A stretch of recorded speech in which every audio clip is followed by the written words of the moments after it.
Hola a tothom, sóc en Jordi Casas i us parlo des d'aquí, des d'Olius, al Solsonès, al costat del riu Cardener, en aquest entorn natural, en aquest fluir d'aigua, on avui volia aprofitar aquest entorn per parlar-vos del terme fe. La fe, almenys fins com jo ara la tinc coneguda, doncs és una fe de creure en alguna cosa exterior, creure en algun dogma, creure en alguna cosa que algú ens diu que això és així. I aquest és, fins i tot als diccionaris trobareu el terme fe, no? Com creure en alguna cosa. Doncs bé, avui us volia fer una lectura una mica diferent del terme fe.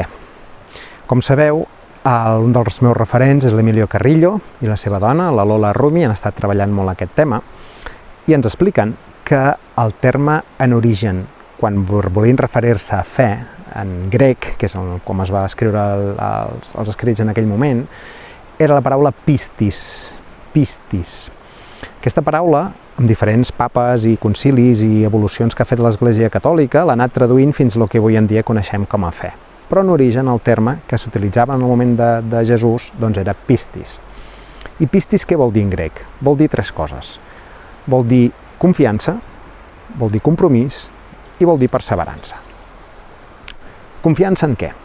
Confiança en la vida. Confiança en aquest entorn que se'ns dona per poder viure nosaltres.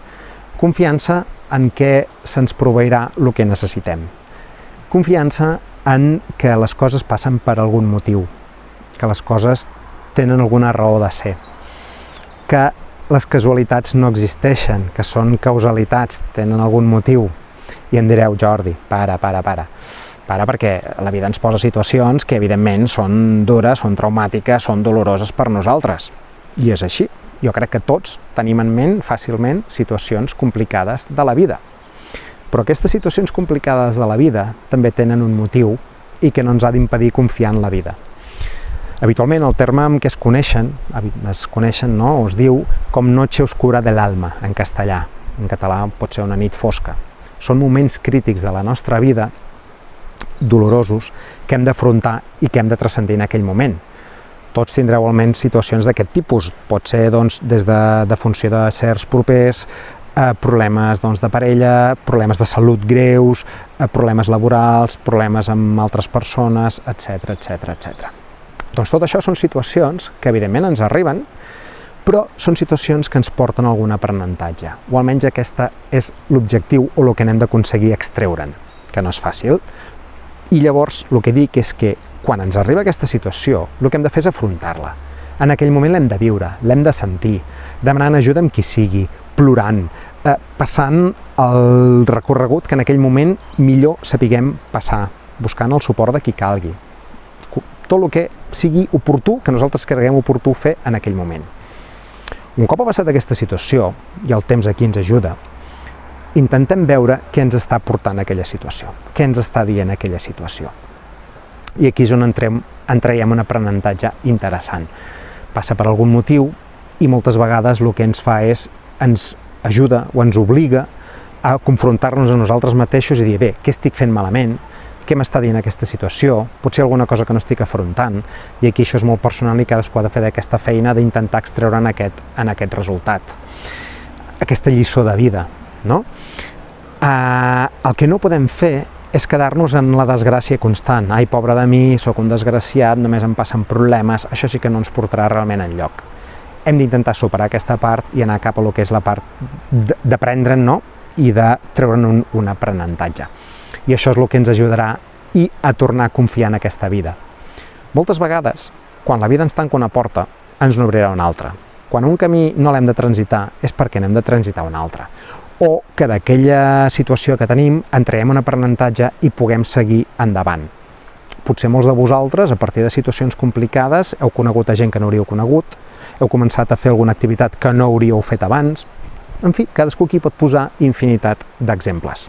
Vosaltres, jo crec que cadascú sabrà trobar-ne. Per tant, confiem en la vida, per més que a vegades no ens agradi, confiem en la vida, que ens donarà el que necessitem per la nostra experiència que estem vivint en aquest món. Segon terme és el compromís. I em direu, compromís amb què o amb qui?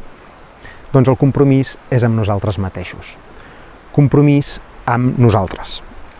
Lligat amb aquesta confiança, aquest compromís amb nosaltres. Jesús va dir estimeu els altres, estimeu el pròxim, no? Com a tu mateix. I a vegades aquest com a tu mateix se'ns oblida, no hi parem compte. Què vol dir estimar-se a un mateix? No? Compromís amb un mateix. Jo li poso una definició, aquesta és meva, moltes vegades és, doncs, respectar-nos, saber posar límits, saber dir no, saber trobar un temps per nosaltres, saber, doncs, una mica egoistament cuidar-nos, la nostra salut. Per mi tot això és estimar-nos, estimar-me a mi mateix. Quan jo aconsegueixo aquesta estima cap a mi mateix, segurament això és quan podré jo oferir-ho a l'altra gent. Si no, cap a les altres persones, si no tinc aquest compromís amb mi mateix, el que estaré projectant cap a les altres persones doncs seran les meves pors, seran els meus neguits, seran tots les meves situacions caòtiques que potser visqui. Si aconsegueixo, a través d'aquest compromís amb mi mateix, transformar-ho una mica, doncs jo projectaré cap a les altres persones o cap al meu entorn el millor que tinc jo. És a dir, la meva versió connectada amb aquesta essència que parlàvem, doncs és la versió que podré oferir a la resta de gent. I fixeu-vos una reflexió moltes vegades, haureu sentit allò de sense tu no sóc ningú, no? Tenim infinitat de cançons, o si em deixes moriré, no sabré què fer sense tu, etc, etc, etc. Això realment el que ens denota és una falta d'amor cap a nosaltres mateixos, una falta de respecte cap a nosaltres mateixos. La plenitud la tenim amb nosaltres. Per tant, això és, com sempre, no? Prendre en consciència i a partir d'aquí petits passos, petits treballs, com us deia, que ens ajudin a aquest compromís amb nosaltres, amb la nostra essència, amb el nostre cos, també físic, que l'hem de cuidar, i aquest amor cap a nosaltres. Seria una lectura que a mi és la que jo intento aplicar i que em ressona. Ja us dic, jo tampoc ho tinc res resolt, tot és feina per fer, que tots tenim per fer, però que mica en mica, i aquí va lligat amb el tercer terme del mot pistis, que és la perseverança. Perseverança en quin sentit? Doncs en poquet a poquet anar fent aquest camí, en poquet a poquet anar seguint endavant, sense presses però sense pauses. I això, junt amb la confiança en la vida, junt amb el compromís amb nosaltres mateixos i tot això d'una forma perseverant i contínua, seria aquest pistis, aquest terme que avui en dia li diem fe, però que a mi em ressona molt més en aquesta definició original d'aquest mot pistis. Perquè quan nosaltres fem aquesta connexió, quan nosaltres veiem que la vida ens dona l'escenari perfecte, la situació perfecta per estar aquí en aquest món, no? A partir de que nosaltres ens ho respectem, doncs veureu que les coses canvien. I no canvien d'un dia per l'altre, evidentment, però sí que a poc anireu notant, i això és una cosa perquè nosaltres emetem vibració, a mesura que nosaltres ens respectem a nosaltres mateixos, veureu que les coses també canvien cap a la gent que teniu a l'entorn, cap a les situacions de l'entorn. Us recomano que ho proveu. El que passa que per detectar una mica tot això hem de fer aquesta presa de consciència, hem de baixar d'aquestes revolucions, hem d'intentar estar una mica, tenir un temps per nosaltres. I amb tot aquest conjunt de coses apliquem aquest pistis, apliquem aquesta fe. I fixeu-vos quina diferència de la fe, del terme fe que coneixem a dia d'avui, que és, a vegades es diu, no, combregar amb rodes de molí, no? És a dir, això és així, tu creus i punt, no? O una fe cegues, no? Una fe cegues, és tot així i és així i ja està, i per què ho dic jo? Fixeu-vos quina lectura tan diferent en aquest pistis, en aquest terme tan intern a nosaltres. I són unes pràctiques que realment són molt, jo crec, des de que les conec, doncs, molt evidents, no? Molt fàcils, les podem aplicar. No vol dir que siguin fàcils de fer, jo crec que són fàcils de tenir en compte i de comprendre, i de poquet a poquet, això no es passa d'avui de 0 a 100 en un dia, ni molt menys, poquet a poquet aneu-les tenint en ment, aneu-les tenint presents per aplicar-les en el vostre dia a dia. Doncs fins aquí aquesta reflexió d'avui, espero que us sigui útil. Si teniu qualsevol comentari que em voleu fer arribar, jo estaré encantat de rebre'l i doncs veure també quines són les vostres opinions, sentiments i fluir al respecte. Fluïm en aquesta vida, com aquesta aigua que se'n va cap al pantà, fluïm en aquest esdevenir que ens té preparat, doncs, en aquest cas, l'escenari que és la Terra i aquest món on estem vivint ara. Moltes gràcies pel vostre temps. Fins a la propera entrega.